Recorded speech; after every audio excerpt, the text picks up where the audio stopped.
وننزل من القرآن ما هو شفاء ورحمة للمؤمنين ولا يزيد الظالمين إلا خسارا۔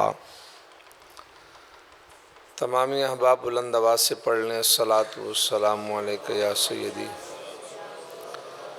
یا رسول اللہ وعلی آلک و اصحابک یا نبی اللہ الصلاۃ والسلام۔ اللہ تبارک و تعالی کی حمد و ثنا کے بعد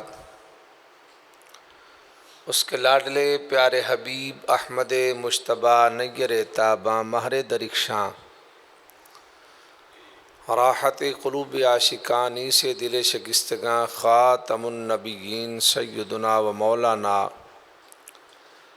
احمد مجتبیٰ حضرت محمد مصطفیٰ صلی اللہ علیہ وآلہ وسلم آپ کی بارگاہ میں کروڑہا لکھوں کا ہدیہ درود و سلام پیش ہوں۔ میرے نہایت ہی واجب الاحترام معزز مؤدب محترم محتشم سامعین کرام، فخر اہل سنت سرمایہ اہل سنت خطیب پاکستان مقرری شان عالم نکتہ دان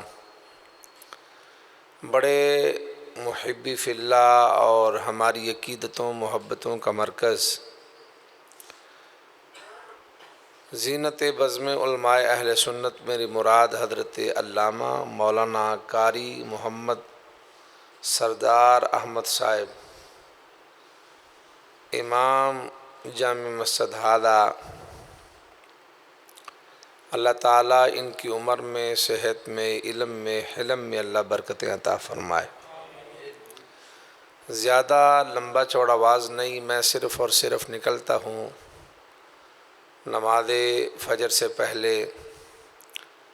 روزانہ پورا ماہ ہو گیا، کبھی کسی جگہ پہ کبھی کسی جگہ پہ۔ مقصد یہی ہے کہ سرکار کے جو غلام ہیں ان کی جا کے زیارت کی جائے اور دین کی چند باتیں ہو جائیں تو اللہ تعالی ہم سب کا خاتمہ ایمان پہ فرمائے، تو ہماری قبر کو اللہ منور فرمائے گا انشاءاللہ۔ حضور کے گن گانے والوں، یہ آخری عشرہ بڑے خوش نصیب ہم لوگ ہیں جن کو اللہ رب العزت نے یہ نصیب کیا۔ اللہ رب العزت کا کروڑہا شکر ہے کہ جس مالک نے رمضان شریف کی یہ نیک اور سعادت والی گھڑیاں عطا فرمائیں، اس مالک کا کروڑہا شکر ہے۔ کچھ ایسے بندے بھی ہوں گے جو پچھلے سال ہمارے ساتھ تھے اور آج اس وقت نہیں،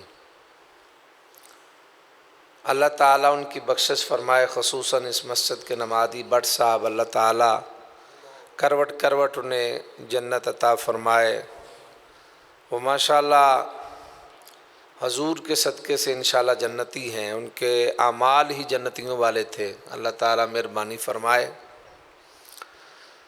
تو یہ جو آخری عشرہ ہے اس حوالے سے بات کریں گے۔ اس کے اندر اعتکاف لوگ کرتے ہیں، جس طرح آپ کی مسجد میں لوگ اعتکاف بیٹھے ہیں، تو میرا ذہن ہے کہ اعتکاف کے اوپر ہی بات کر لیتے ہیں۔ ام المومنین حضرت سیدہ طیبہ طاہرہ جناب سیدہ عائشہ صدیقہ بنت صدیق رضی اللہ تعالی عنہما آپ فرماتی ہیں کہ حضور علیہ الصلاۃ والسلام رمضان شریف کے آخری عشرہ میں اعتکاف فرمایا کرتے تھے، یہاں تک کہ سرکار دو عالم صلی اللہ علیہ وآلہ وسلم کا ظاہری وصال شریف ہو گیا۔ حضور علیہ الصلاۃ والسلام جب بھی رمضان شریف آتا نا اور آخری عشرہ میں بڑے اہتمام کے ساتھ حضور علیہ الصلاۃ والسلام اعتکاف فرمایا کرتے تھے، یہاں تک کہ سید عالم نور مجسم شفیع معظم جناب احمد مجتبیٰ حضرت محمد مصطفیٰ صلی اللہ علیہ وآلہ وسلم کا ظاہری وصال مبارک ہوا۔ یہ میں جب بات کرتا ہوں تو یہ میں ضرور ساتھ بات کرتا ہوں کہ ظاہری وصال تو سرکار نے فرمایا کہ میرا ہوگا، لیکن میں مر کر مٹی ہونے والا نہیں ہوں، وہ کسی اور کا نبی ہوگا جو مر کر مٹی ہوگا۔ ہمارے نبی آئے ہیں پھر گئے نہیں، نظام میرے نبی کا ہے، کلمہ میرے نبی کا ہے، شریعت میرے نبی کی چل رہی ہے۔ وہ جو نہ تھے تو کچھ نہ تھا، وہ جو نہ ہوں تو کچھ نہ ہو، جان ہے وہ جہان کی، جان ہے تو جہان ہے۔ یہ ہماری شکلیں برقرار ہیں تو اس میں ہمارا کوئی کمال نہیں، سرکار دو عالم صلی اللہ علیہ وآلہ وسلم کے دم قدم سے یہ ہماری شکلیں برقرار ہیں، حضور کی حیات کا صدقہ۔ تو حضور کے گن گانے والوں، ام المومنین، دوسری حدیث پاک، ام المؤمنین حضرت سیدہ عائشہ صدیقہ بنت صدیق رضی اللہ تعالی عنہما آپ فرماتی ہیں کہ سید عالم نور مجسم شفیع معظم جناب احمد مجتبیٰ حضرت محمد مصطفیٰ صلی اللہ علیہ وآلہ وسلم رمضان شریف کے آخری عشرہ میں، یہ جو عشرہ گزر رہا ہے، حضور علیہ الصلاۃ والسلام جتنی اس عشرہ کے اندر عبادت و ریاضت کرتے تھے نا، ہاں اتنی اس کے علاوہ کسی اور میں نہیں فرماتے تھے۔ یعنی کہ بہت زیادہ آخری عشرہ میں حضور علیہ الصلاۃ والسلام عبادت و ریاضت جتنی کرتے اور کسی میں نہ کرتے۔ تو حضور کے گن گانے والوں، اللہ تعالی ہمیں بھی توفیق عطا فرمائے۔ اور یہ سونے والی راتیں نہیں ہیں، یہ جاگنے والی راتیں ہیں۔ تو غور فرمائے نا ذرا، حضرت ام المومنین، یہ دوسری حدیث جو میں نے بیان کی ہے، حضرت ام المومنین حضرت عائشہ صدیقہ بنت صدیق رضی اللہ تعالی عنہما فرماتی ہیں کہ سرکار آخری عشرہ میں، رمضان شریف کے آخری عشرہ مبارک میں جتنی عبادت و ریاضت فرماتے اور کسی میں نہ کرتے، یعنی کہ بہت زیادہ۔ اور تیسری حدیث پاک، ام المومنین حضرت عائشہ صدیقہ بنت صدیق رضی اللہ تعالی عنہما، حضور کے گن گانے والوں، فقیہہ حضرت عائشہ صدیقہ بنت صدیق رضی اللہ تعالی عنہما فرماتی ہیں کہ جب رمضان شریف کا آخری عشرہ آ جاتا نا تو سرکار دو عالم صلی اللہ علیہ وآلہ وسلم اپنا تہ بند کس لیتے، یعنی کہ عبادت کے لیے مستعد ہو جاتے، تیار ہو جاتے، اور شب بیداری کرتے، ساری رات جاگتے رہتے اور اپنے اہل خانہ کو جگاتے تاکہ وہ بھی شب بیداری کریں، وہ بھی سوئیں نہ، شب بیداری کریں۔ یہ ہمارے لیے درس ہے نا۔ اور چوتھی حدیث اعتکاف کے بارے میں، ام المومنین حضرت عائشہ صدیقہ بنت صدیق رضی اللہ تعالی عنہما فرماتی ہیں کہ جب رمضان شریف کے 10 دن باقی رہ جاتے، جب رمضان شریف کے 10 دن باقی رہ جاتے تو حضور علیہ الصلاۃ والسلام اپنا تہ بند مبارک کس لیتے، یعنی کہ محو عبادت ہو جاتے اور عبادت کے لیے تیار ہو جاتے اور اپنے اہل خانہ سے جدا ہو جاتے، اپنے اہل خانہ سے جدا ہو جاتے۔ تو پہلی حدیث پاک حضرت عائشہ صدیقہ ام المومنین امی جان حضرت عائشہ صدیقہ بنت صدیق رضی اللہ تعالی عنہما فرماتی ہیں کہ سرکار بڑے اہتمام کے ساتھ رمضان شریف کے آخری عشرہ میں اعتکاف فرماتے تھے۔ تو جو لوگ اعتکاف کر رہے ہیں یہ بڑے خوش نصیب ہیں۔ حضرت عبداللہ ابن عباس رضی اللہ تعالی عنہما آپ فرماتے ہیں کہ حضور علیہ الصلاۃ والسلام نے معتکف کے بارے میں یہ فرمایا کہ معتکف جو ہے نا جب اعتکاف کرتا ہے تو وہ گناہوں سے باز رہتا ہے اور اسے نیکیوں کا اس قدر ثواب ملتا ہے جیسے اس نے تمام نیکیاں کر لی۔ جتنی نیکیاں ہیں نا، جس نے اعتکاف کر لیا، حضور علیہ الصلاۃ والسلام نے معتکف کے بارے میں، اعتکاف کرنے والے کے بارے میں فرمایا کہ وہ گناہوں سے باز رہتا ہے اور اسے نیکیوں کا اس قدر ثواب ملتا ہے جیسے تمام نیکیاں کیں۔ اور آگے شہزادہ امام حسین علیہ السلام رضی اللہ تعالی عنہ، حضرت امام حسین رضی اللہ تعالی عنہ فرماتے ہیں کہ جس نے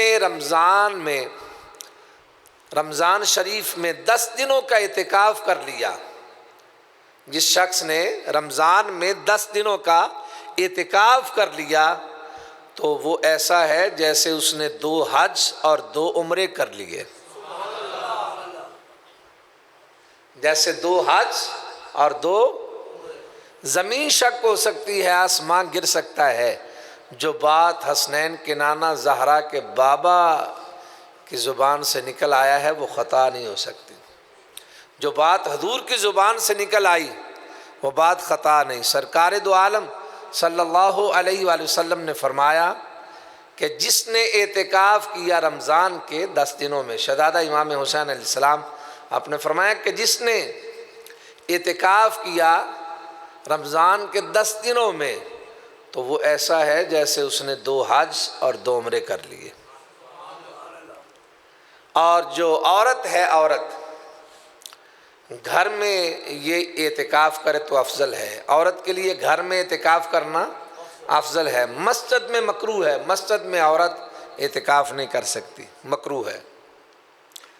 اور جو اعتکاف کرنے والا ہے، معتکف اعتکاف کرنے والا، اور اسے چاہیے کہ وہ اس مسجد میں اعتکاف کرے جہاں جماعت ہوتی ہو۔ اگر ایسی مسجد میں اعتکاف کر لیا جہاں جماعت نہیں ہوتی تو جماعت کے لیے نکلنے کی اجازت ہے، اور اگر قریب مسجد یعنی کہ جس مسجد میں جماعت ہی نہیں ہوتی تو جماعت کے لیے نکلنے کی اجازت ہے۔ حضور کے گن گانے والوں سب سے، کیونکہ اللہ کے لیے بنیت عبادت، مسجد میں اللہ کے لیے بنیت عبادت ٹھہرنا اعتکاف ہے، اور سب سے افضل مسجد حرام شریف میں اعتکاف یہ افضل ہے، پھر مسجد نبوی میں افضل ہے، پھر ہر اس مسجد میں افضل ہے جس میں جماعت ہوتی ہے، ہر اس مسجد میں جس میں جماعت ہوتی ہے۔ جس طرح آپ کی مسجد میں 5 وقت کی الحمدللہ با جماعت نماز ہوتی ہے، اور قاری صاحب نے بڑے پیار سے بڑی محبت سے ماشاءاللہ جی کر رہا تھا کہ اور قرآن پڑھتے جائیں تو نماز میں اور سنتے جائیں۔ ہاں، ہر اس مسجد میں جہاں جماعت ہوتی ہے اعتکاف کرنا یہ بہتر ہے۔ سب سے پہلے افضل، سب سے افضل مسجد حرام شریف میں، پھر اس کے بعد بھائی مسجد نبوی شریف میں، پھر اس کے بعد ہر اس مسجد میں جہاں جماعت ہوتی ہے۔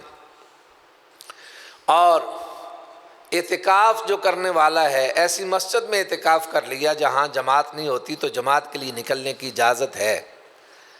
اور پھر جو قریب مسجد کے قریب جمعہ ہوتا ہے تو جمعہ کے لیے بھی اس وقت نکلنے کی اجازت ہے جب جمعہ کی دوسری اذان ہونے والی ہو۔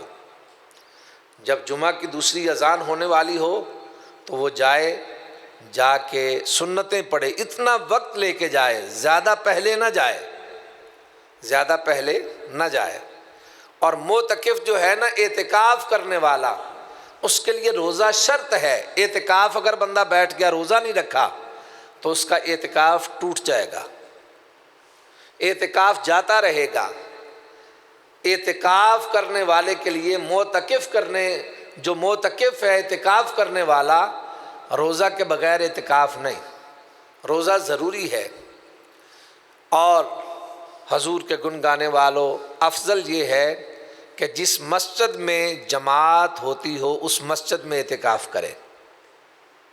اور معتکف، بعض اوقات بندے چپ ہو جاتے ہیں، معتکف اگر وہ بنیت عبادت چپ رہنے کو عبادت کا کام سمجھے کہ چپ رہنا ہے، کوئی دینی بات نہیں کرنی، کوئی قرآن نہیں پڑھنا، کوئی تسبیح ہو تحلیل نہیں کرنی، چپ چاپ بیٹھے رہنا ہے، تو یہ مکروہ تحریمی ہے۔ اعتکاف کرنے والا جو ہے، میں نے ضروری سمجھا کہ جو اعتکاف کے مسائل ہیں آپ کو وہ بتائے جائیں۔ ہاں، اگر بنیت عبادت معتکف چپ رہنے کو عبادت کا کام سمجھے تو یہ کیا ہے؟ مکروہ تحریمی ہے کہ چپ چاپ بیٹھ جائے، نہ قرآن پڑھے، نہ تسبیح و تحلیل کرے، نہ دینی مسئلہ پوچھے، نہ دین کی بات کہے، تو یہ مکروہ تحریمی ہے۔ اور اعتکاف روزے کے بغیر نہیں، اعتکاف روزے کے بغیر نہیں۔ اگر وہ اعتکاف کرتا ہے روزہ نہیں رکھتا، بعض اوقات ایسا ہوتا ہے نا، روزہ نہیں رکھتا تو اعتکاف نہیں رہے گا۔ اور جو معتکف ہے مسجد کے اندر ہی وہ کھائے پیے، سوئے مسجد کے اندر، کھائے پیے مسجد کے اندر، اگر کھانے پینے کے لیے، سونے کے لیے، ان امور کے لیے باہر نکلے گا تو اعتکاف جاتا رہے گا، پھر آئندہ رمضان میں اس کی قضا پوری کرنا ہوگی۔ اور حضور کے گن گانے والوں، اعتکاف یہ سنت کفایہ ہے۔ یہ کیا ہے؟ سنت۔ اگر آپ کے محلہ میں سے کوئی بھی اعتکاف نہ کرے تو سب سے پوچھ ہوگی، سب سے مطالبہ ہوگا، سب سے مطالبہ ہوگا۔ اور اگر آپ کے محلہ میں، شہر میں کسی ایک بندے نے بھی اعتکاف کر لیا تو سب کے سب بری و ذمہ ہو جائیں گے۔ حضور کے گن گانے والوں، سرکار کے نام لیواؤ، سرکار کے عاشقوں، جو اعتکاف کرنے والا ہے، ہاں، جو پہلے دن بندہ آیا ہے کھانا لے کے، وہی آئے اور دنیاوی باتوں سے گریز کیا جائے، جو دوستی ہے وہ اس کو ذرا کلوز کیا جائے۔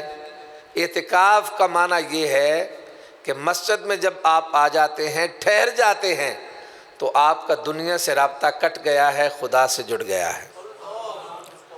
تو حضور کے گن گانے والوں، یہ راتیں یہ سونے والی نہیں، یہ جاگنے والی راتیں ہیں۔ تاک راتوں کو تلاش کرو۔ اللہ رب العزت حضور کے نالے پاک کا صدقہ یہ میں نے آپ کو بڑی اہم باتیں بتائیں اور مسائل بتائے اعتکاف کے بارے میں۔ تو نبی پاک علیہ الصلاۃ والسلام کے گن گانے والوں، اللہ رب العزت ہماری یہ عبادتیں، نماز تراویحاں اور جناب اعتکاف، روزے، اللہ اپنی بارگاہ میں قبول و منظور فرمائے۔ وآخر دعوانا الحمد للہ رب العالمین۔ فطرانہ جو ہے یہ ویسے 300 بھی بتا رہے ہیں، لیکن میں 340 روپے بتا رہا ہوں۔ 340 روپے، کچھ علماء 350 بھی، اور اس کے اندر یہ ہے کہ زیادہ سے زیادہ جتنی ہیلپ ہو سکے، اور یہ صدقہ فطر یہ واجب ہے۔ اور جس دن صبح صادق طلوع ہوتی ہے اس سے لے کے یہ نماز عید ادا کرنے سے پہلے آپ نے صدقہ فطر ادا کرنا ہے۔ اگر نماز پڑھ کے آپ ادا کرتے ہیں نا تو وہ صدقہ فطر آپ کا نہیں ہوگا، وہ آپ کی خیرات ہوگی۔ صدقہ فطر آپ نے کوشش کرنی ہے کہ یہ صبح صادق عید والے دن صدقہ فطر دے کے آپ مسجد میں آئیں۔ پہلے بھی آپ دے سکتے ہیں، تو زیادہ افضل صبح صادق، یعنی کہ جب نماز فجر پڑھی جائے صدقہ فطر ادا کرو، اور صدقہ فطر ادا کر کے مسجد کے اندر آؤ، اور پھر نماز عید ادا کرو۔ اگر نماز عید ادا کرنے کے بعد آپ صدقہ فطر دیتے ہیں، صدقہ فطر نہیں ہوگا، وہ آپ کی خیرات ہوگی۔ یہ 340 روپے فی کس۔ تو جتنی مہنگائی ہے اس حساب سے آٹے کا حساب لگائیں، 2.25 سیر آٹے کا حساب ہے۔ تو یہ دیکھیں، یہ اللہ تعالیٰ مہربانی فرمائے۔ اس کا فلسفہ یہ ہوتا ہے کہ جو سادہ ہیں، غرباء، ان کو اپنی خوشیوں میں شامل کیا جائے۔ اللہ تعالیٰ حضور کے نالین پاک کا صدقہ ہمیں پورا اسلام میں داخل ہونے کی توفیق عطا فرمائے۔ تو یہ میں دیکھ رہا تھا کہ آپ لوگوں نے یہ خدمت کی ہے۔ آپ کو پتہ ہے کہ میں نے زندگی جو اپنی ہے وہ دین کے لیے وقف کی ہوئی ہے۔ کوئی آپ کو جو میرے زیادہ قریبی ہیں ان کو پتہ ہے کہ میں نے ابھی تک کوئی اپنا ذاتی پلاٹ وغیرہ نہیں بنایا، نہ دوسرا گھر جو آبائی ہے وہ چھوٹے کو دے دیا اس کے نام۔ جو ایک پلاٹ تھا بڑا اچھا، وہ میں بنانے لگا تھا مدرسے کے ساتھ ہی، تو وہ میں نے اس کو کر دیا وقف۔ وہ انشاءاللہ مسجد جو ہے اس کی بنیاد ہم نے رکھ دی ہے، تو اس جگہ پہ مسجد انشاءاللہ تیار ہوگی، نیچے سارا مدرسہ، اوپر ساری مسجد۔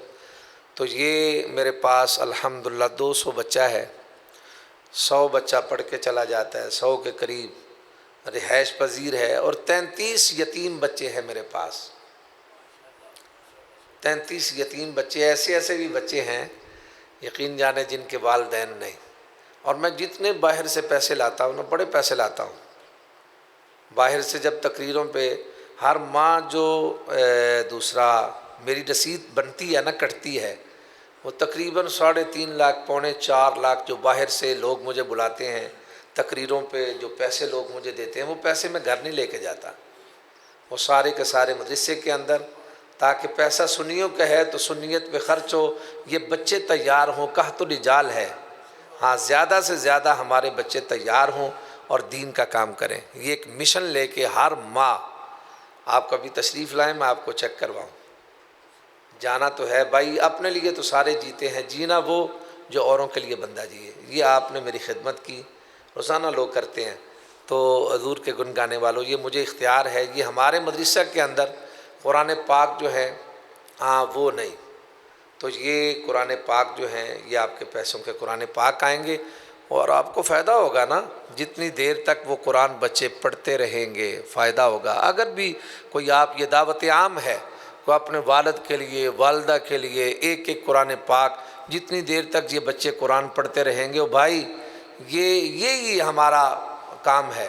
میں دیکھو الحمدللہ ہر ماہ مکان تھا، میں نے کہا بچے اس قابل ہوئے تو خود بنا لیں گے، جس مقصد کے لیے ہم آئے تھے نا، ہاں وہ ہم چھوڑ گئے، اور جس کے لیے نہیں آئے تھے اس کے پیچھے لگے ہیں۔ اللہ تعالیٰ سمجھنے کی توفیق عطا فرمائے، اللہ تعالیٰ حضور کا صدقہ ہماری آخرت بہتر فرمائے۔ آپ کا صدقہ شدول ہے، دعا فرمائے، آپ دعا فرمائیں۔